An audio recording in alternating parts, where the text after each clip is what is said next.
Hello les Vipers, comment allez-vous? Bien ou bien? Eh bien écoutez, merci d'être là.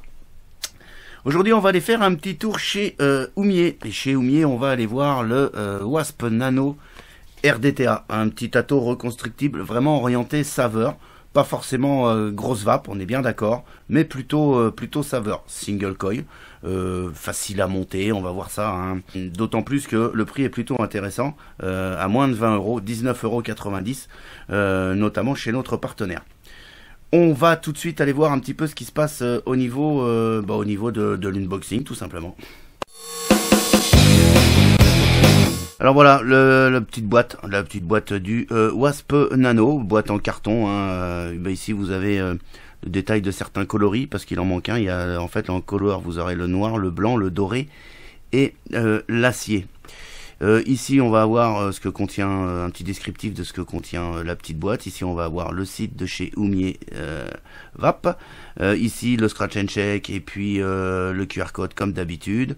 Et puis ici le logo Oumier. Sur l'arrière de la boîte, comme à leur habitude, on va trouver tout ce qu'il faut, tout ce qu'il y a bien, les contacts, les petits pictos qui vont bien. Malheureusement, tout est en anglais. Côté dans la boîte, eh bien, bien au chaud, on va retrouver un Pyrex de rechange, Pyrex de bonne qualité, pas de souci là-dessus.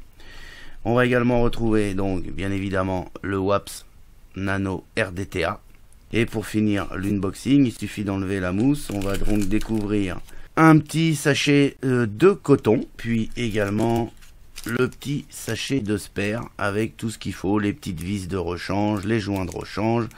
Il y a également un coil de fourni et ainsi qu'un petit outil pour vous permettre de dévisser les postes pour pouvoir y loger le coil.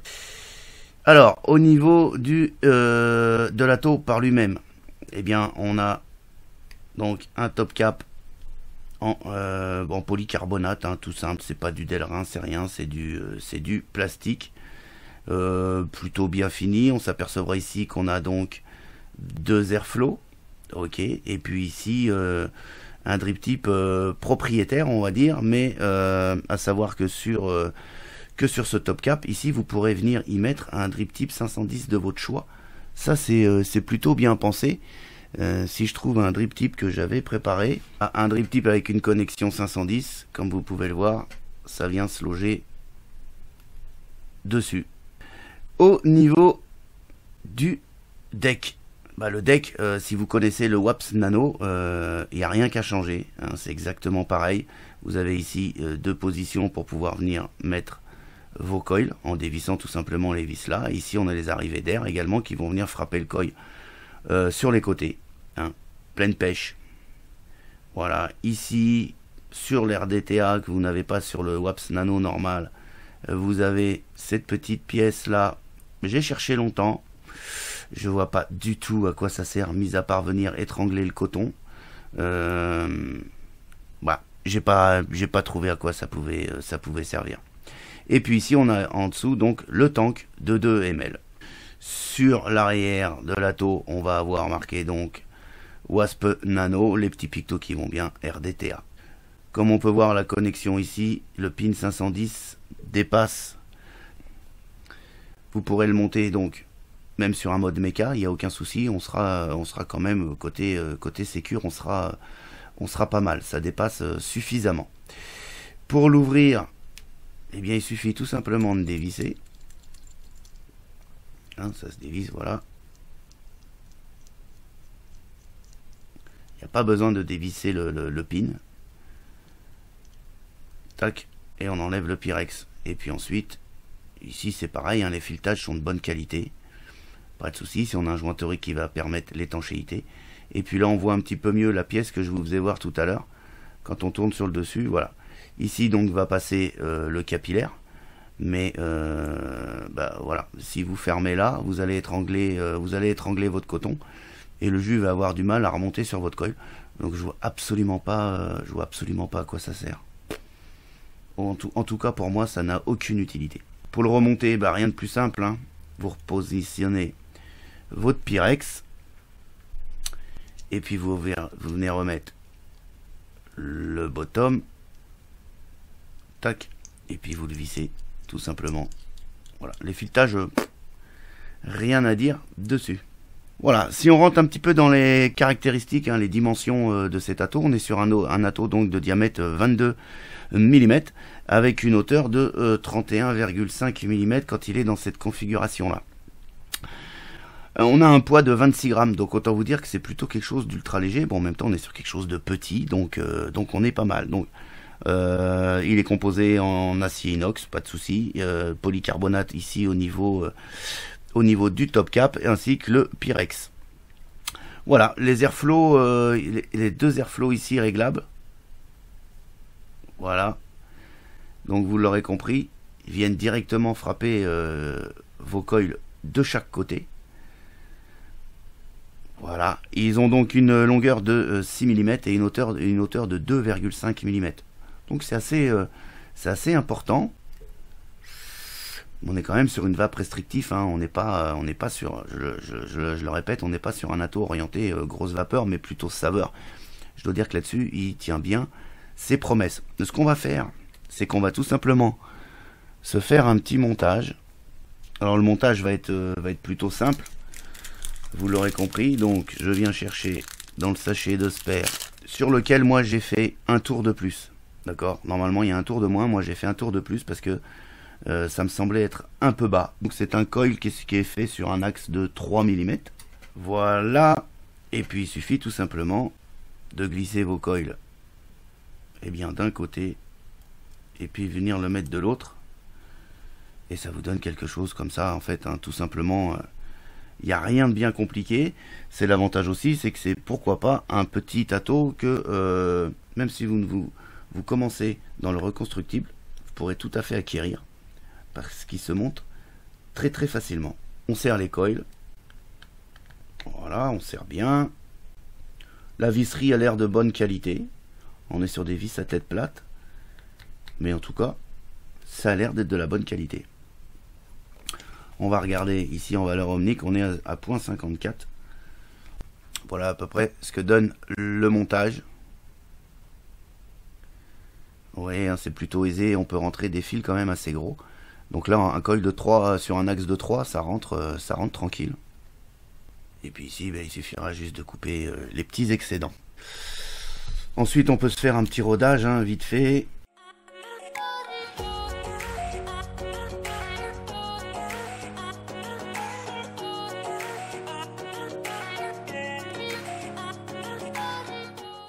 Bon, bah là, ça m'a l'air pas mal. Hein ? On est plutôt pas mal et en impédance on est à 0,53 ohms. Pas de problème. On va pouvoir enlever ça et regarder un petit peu ce que ça donne. Alors le but du jeu, c'est de venir mettre le coil juste en face des airflows. Ok, il faut vraiment avoir une arrivée d'air qui vienne bien taper le coil. Et voilà à peu près à quelle hauteur il faudra le mettre, quoi. Ensuite on va monter ça sur une box.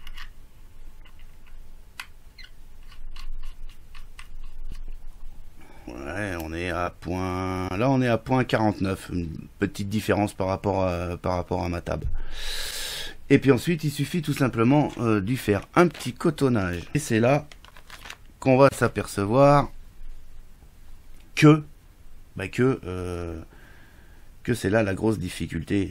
Pas le cotonnage est plutôt simple, mais c'est qu'une fois que vous aurez cotonné, c'est après pour remplir que ça devient problématique. Alors j'ai essayé plusieurs solutions. C'est d'ailleurs en discutant avec un ami qui m'a dit mais pourquoi tu fais descendre le coton de chaque côté dans le tank? J'ai dit ouais, c'est pas bête ça. Parce qu'en plus après je peux fermer là avec la petite pièce là, je tourne et je ferme. Sauf que la petite pièce là, elle fait tourner la plaque des deux côtés. Donc à un moment donné, même si je mets un coton qui va venir descendre que de ce côté là, je vais venir lui serrer le kiki et j'aurai plus de capillarité. Donc pour ce faire, il faut donc mettre le coton dans les deux parties réservées à cet effet. Alors vous avez plusieurs solutions, soit vous pouvez le mettre comme ça, ou alors vous pouvez le mettre en ayant démonté le tank. hein. Ça permet de pouvoir venir récupérer le coton par en dessous. Et c'est plus facile. Moi je trouve qu'on le tasse moins en faisant comme ça. Et puis ensuite, eh bien, on prend le coton, hein, comme à l'habitude. Et on vient le diriger ici.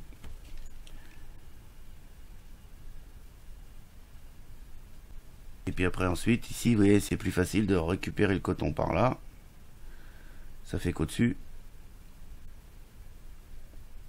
on ne l'a pas tassé dans un premier temps. Vous allez voir qu'après, c'est pas pareil.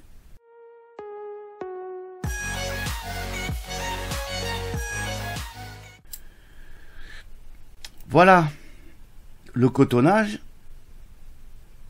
est fait. Ensuite, eh bien, il suffit tout simplement, hein, de remonter votre tank. Allez, hop.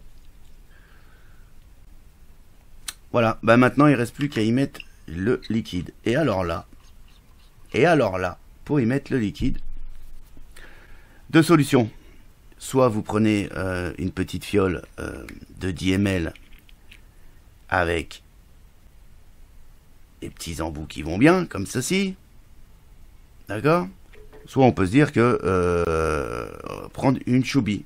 Alors avec la choubi, ça va être plutôt compliqué. C'est pas que ça soit pas possible, c'est plutôt très compliqué et c'est plutôt très embêtant. Ils ont foiré un petit peu, à mon avis. Ils ont un peu foiré le remplissage de ce RDTA. Donc, je mets quelques gouttes ici sur mon coil.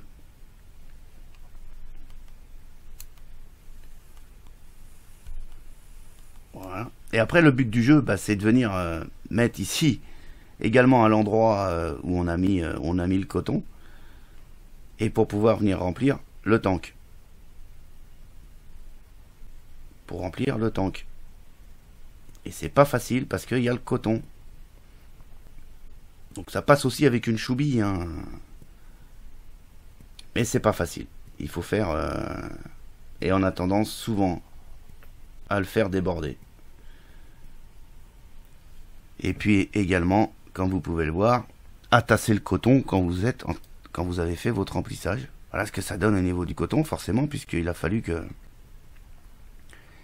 qu'on passe la bouteille ici. Ici, le coton est plutôt correct.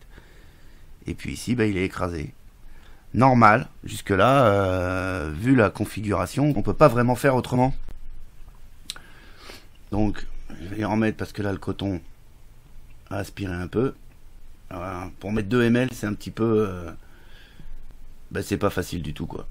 Voilà. D'autant plus qu'après, bah, il faut quand même essayer d'aérer un peu le coton et lui en donner une forme à peu près convenable pour avoir une bonne capillarité.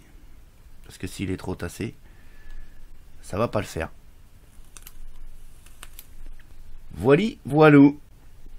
Donc ensuite, eh bien, il suffit tout simplement de remettre votre top cap et puis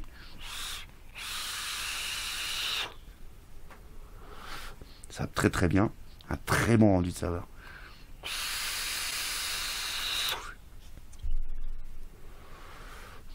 On se retrouve pour la conclusion du petit Wasp Nano RDTA.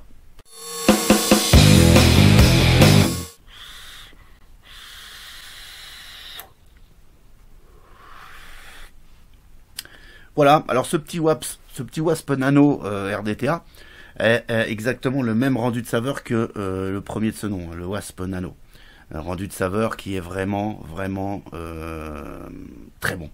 C'est très très bon au niveau du rendu de saveur. La qualité de fabrication est plutôt pas mal, mais voilà, comme je vous l'ai fait voir, ce qui est embêtant, c'est ce manque de technique au niveau du remplissage. Il manque quelque chose.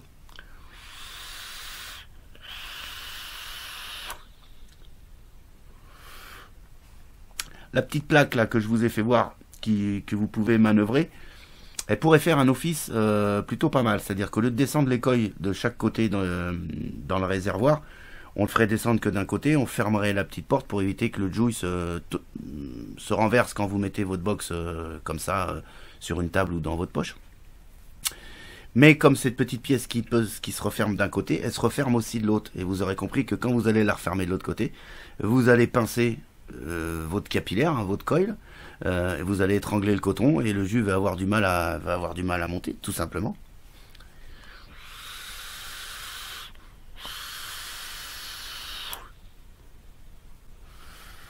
Sinon c'est extraordinaire. Rendu de saveur, vraiment, vraiment génial. Je vais monter un peu, là je suis à 30 watts. Je vais monter à 40 watts.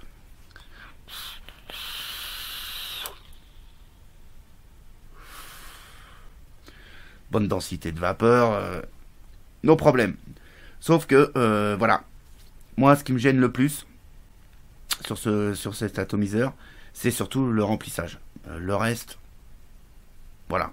Mais le remplissage, c'est vraiment le côté qui pêche le plus. On va passer sur les plus et les moins. On va commencer par les plus. Alors, je vous le cache pas, c'est le même que le Wasp Nano, rendu des saveurs, juste très très bon rendu, très bon rendu de saveur. Aucun souci là-dessus. Le montage est plutôt facile. Vous avez vu le plateau, hein, un seul coil, pas possibilité de monter d'autres coils. Hein, c'est un seul coil, ça se pose tout seul. Les coils sur un axe de 3 mm, ça passe sans aucun souci. Deux petites vis qui se serrent. Il y a ce qu'il faut au cas où dans le sachet de spare si vous les abîmez. Ce côté-là, nickel. J'ai pas eu de fuite. Si j'enlève les fuites au remplissage, quand des fois j'étais plus ou moins pressé et que j'enfilais mal parce qu'il faut bien viser avec la choubie ou avec des flacons de 10 ml, il faut vraiment bien viser le trou sur le plateau pour faire descendre. Et moi là j'ai eu quelques fuites des fois parce que j'étais trop pressé, soit je plaçais mal l'embout de ma fiole, ou soit j'appuyais trop fort et ça débordait parce que le coton empêchait le liquide de descendre dans le fond du tank. Ça c'est dommage. En même temps, attention, rapport qualité-prix, 19,90 €. Ça c'est plutôt pas mal. Bravo. Hein. Moins de 20 € pour un dripper de cette qualité-là au niveau de son rendu de saveur, c'est plutôt pas mal. La deuxième chose aussi pas mal au niveau de ce petit top cap, c'est la possibilité, comme je vous l'ai fait voir, de pouvoir y mettre un drip type 510. Ça fait que si vous mettez des résistances qui vont avoisiner le ohm, voire un ohm 2, pourquoi pas, pour vraiment aider sur la saveur, vous allez vous poser à 12 watts, 15 watts, et vous allez pouvoir réduire un petit peu l'arrivée de vapeur en y mettant un petit drip type 510, ce qui va permettre de resserrer un petit peu les saveurs.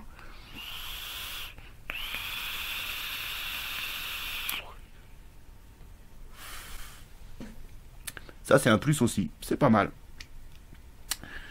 On va passer sur les moins. Alors sur les moins, en commençant par le début, au niveau du packaging, il n'y a pas de manuel d'utilisation. Donc comme ça, on n'a pas besoin de s'embêter si c'est en anglais ou si c'est en français. Il n'y en a pas. Comme ça, ils ont réglé le problème. Sauf que c'est juste un petit peu obligatoire quand même. Voilà. Ça n'a rien à voir avec le produit, mais voilà, il fallait le dire. Pareil, ils ont fait 2 ml. Alors, quitte à pas respecter entre guillemets les lois d'un côté parce que c'est pas écrit en français et il n'y a pas de manuel d'utilisation, on aurait pu passer au-dessus des 2 ml et puis avoir un tank de 3 ou 4 ml. Ça aurait pu être un bien, puisque en plus, un autre défaut, c'est qu'il n'y a pas la possibilité de passer ce petit dripper en BF. Ça, c'est vraiment dommage. Et je pense que Oumier, là, c'est un petit loupé. Parce que ce problème de remplissage, si on avait eu la possibilité de monter un pin BF, le truc, il était réglé. Hein, un pin BF avec des trous ici dans l'axe à l'intérieur du tank pour que le liquide vienne remplir le tank et puis après monter au niveau du coil. Ça aurait été au poil. Mais on n'a même pas la possibilité de mettre un pin BF. Voilà, on a fait le tour, hein, les plus, les moins, voilà, c'est à peu près la globalité, mais en tout cas, ça reste quand même un bel ato au niveau de son rendu des saveurs. Il a obtenu la note de 4,3 sur 5 au sein du Vapelier, et bien à cause de ces moins, et puis ces plus qui viennent faire aussi cette fameuse balance. Voilà. Sur ce, je vais vous souhaiter une excellente journée, une excellente vape, et je vous dis à très très bientôt pour d'autres aventures de la vape. Ciao ciao.